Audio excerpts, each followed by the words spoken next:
to start with, what can you tell us about the takeover?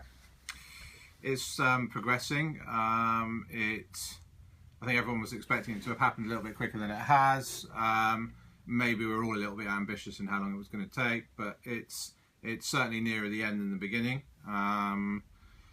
They've got 1 or 2 contracts to wrap up with the council. They've got some due diligence to do with us still here, but it's moving. It's moving on. I mean, it doesn't help that we're in August and things always slow down, but we're still looking at probably about a month. Why does it take so long? Good question. I asked myself the same thing. I think it's the lawyers have to go through all the due diligence, look at all the contracts, all the information, that sort of thing, and that's really what it comes down to. Because when I look at things, I think, well, you can get it done in a couple of days, not a couple of months, but that's just how it works. And are Cobblers fans right to think, well, if the chairman's speaking to us about the takeover, that must mean that things are moving on a bit? Yeah, but I mean, I think can only be as open as I can be. I can come every week and say, well, yeah, it's moving on. But I mean, the how much information I have is not, basically not enough to tell everyone, because I don't know. It's their lawyers doing the work. They're asking our lawyers questions, and that's really where we're at. So in terms of your role with the takeover, then what do you do now? Are you saying you've sort of passed it on to a legal team? Yeah, I mean, obviously you get asked questions. They'll come on to me, ask me stuff. I'll be dealing with the potential buyers if there's issues, and we'll talk directly. But generally, it's with the lawyers. Yeah. And the potential buyers. This is the question that keeps getting brought up. In instances like this, incredibly rare that it wouldn't be leaked out somewhere who these people are. I think I do read this sort of like mysterious buyers and things like that. There's no mystery about it. What's happening is, when the due diligence is done and they're definitely going to be buying the club, definitely going to be owners of the club, then they'll say who they are, they'll say what they're planning to do, and hopefully all the good things that they're going to be doing. But until then, they don't want to. There's a lot of people that like to get involved with the buying of clubs. They're never going to buy them, but they just put their name out. They like to see it a bit themselves in the press and attached to it. These guys are just wanting to get on with it, get it done, and then it'll be announced. I think that happens a fair amount of times.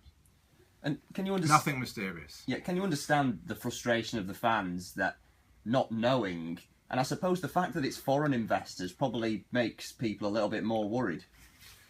I mean, I've been here nearly 13 years. I would hope the fans would be, I think they are. Most of them would be understanding that I would only be doing what's right, and I don't think what's going on there's anything that they should be frustrated about. We're just in a normal process.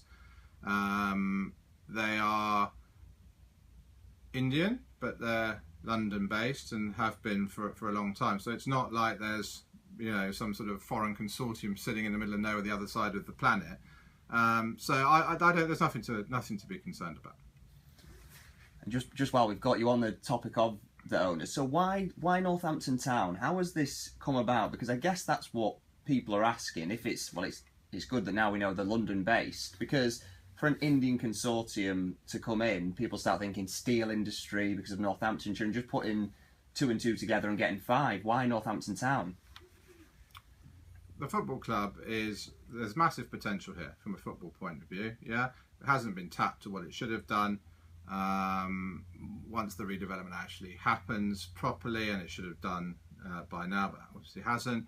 The gates will pick up. You get it up a league or two.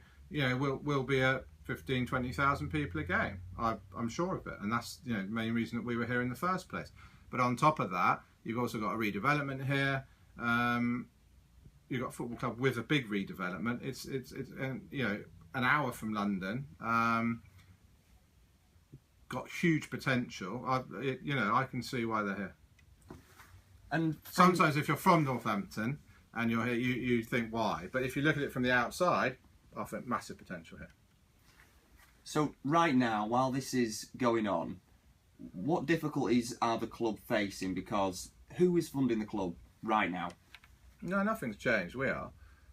It's business as usual, but obviously the issue is the staff.